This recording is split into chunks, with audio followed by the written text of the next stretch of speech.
Hi students, बेटा 11th class के second unit के इस लेक्चर में आपका वेलकम है। पिछले लेक्चर में हमने आपको बताया था वेव्स के बारे में और कई सारे इंपॉर्टेंट टर्म्स बताए थे। आज हम लोग डिस्कस करेंगे प्लैंक क्वांटम थ्योरी। इस थ्योरी की कुछ मेन पॉइंट्स हैं, 4 पॉइंट्स हैं टोटल, और इसके रिगार्डिंग इसके न्यूमेरिकल्स बनेंगे।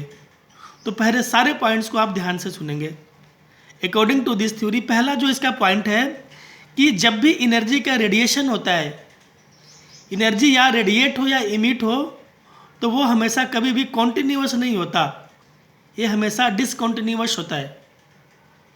और पैकेट के फॉर्म में एनर्जी ट्रांसफर होता है, जिस पैकेट को हम लोग नाम देते हैं क्वांटम।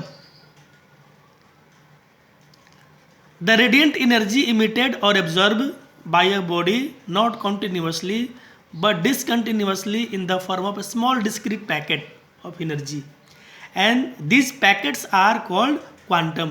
अगर कोई ये पूछता है कि क्वांटम क्या होता है, तो क्वांटम एनर्जी का पैकेट होता है जो एक जगह से दूसरी जगह रेडिएट होती है, ट्रांसफर होता है।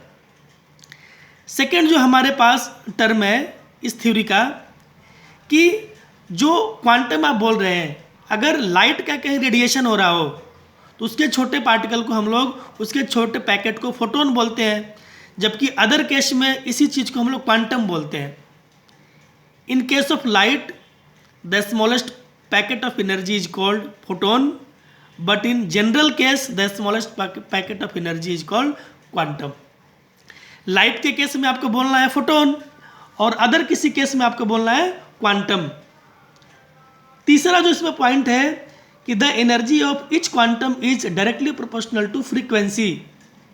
एनर्जी और फ्रीक्वेंसी में डायरेक्ट का रिलेशन होता है, मतलब E directly proportional to mu, ये फ्रीक्वेंसी है। तो जब आप प्रोपोर्शनल को हटाएंगे तो रखेंगे कांस्टेंट एच, एच को बोलते हैं प्लैंक कांस्टेंट। तो ई बराबर एच इंटू न्यू, तो ई बराबर हो जाएगा एच, और न्यू होता है सी बाई लैम्डा, न्यू बराबर सी बाई लैम्डा, जहाँ पे H is the proportionality constant. अब ये प्लैंक कांस्टेंट का जो वैल्यू है, h is the proportionality constant और प्लैंक कांस्टेंट। h का वैल्यू बेटा अलग अलग यूनिट में अलग अलग होता है, जो न्यूमेरिकल बनाने में यूज करेंगे। h equal to 6.626 into 10 to the power minus 37 kilo joule second, जबकि जूल सेकेंड में होता है 6.26 into 10 to the power minus 34, और अर्ग सेकेंड में होता है 6.26 into 10 to the power minus 27। एक जूल के अंदर 10 टू द पावर 7 अर्ग होता है, तो ये वैल्यू आप h का याद रखेंगे। और नेक्स्ट जो हमारे पास बात है, फोर्थ जो पॉइंट है प्लैंक क्वांटम थ्योरी का, कि total amount of energy transmitted from one body to another will be some integral multiple of energy of a quantum.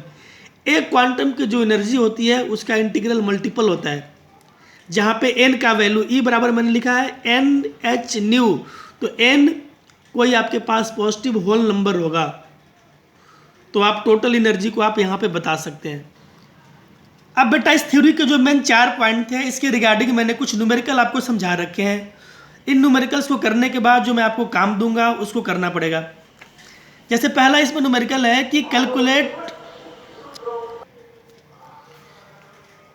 तो इसमें जो इन्फॉर्मेशन गिवन है कि calculate the energy of photon of sodium light of wavelength 5.862 into 10 to the power minus 16 metre in joule.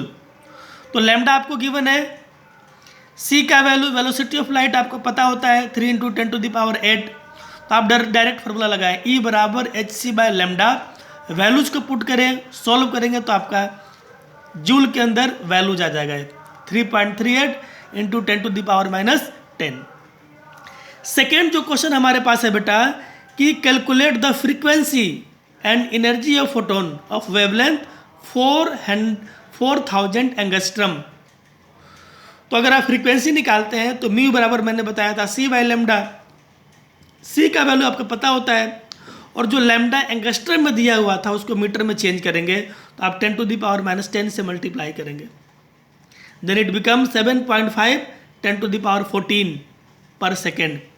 और energy जब आप निकालेंगे तो E बराबर होता है H इंटू न्यू, एच का वैल्यू पता है आपको 6.626 इंटू 10⁻⁻34 और न्यू का वैल्यू हमने जस्ट अभी निकाला था 7.5 10⁻14 और इसको सॉल्व करेंगे तो आपका आंसर आएगा अप्रॉक्सीमेटली 4.96 10⁻⁻19 जूल।